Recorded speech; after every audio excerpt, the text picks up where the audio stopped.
There are those who dedicate themselves to a sense of honor,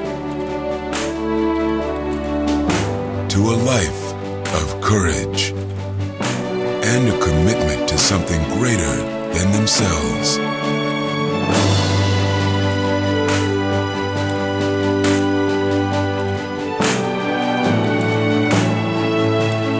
They have always defended this nation and each other. They still do. The few, the proud,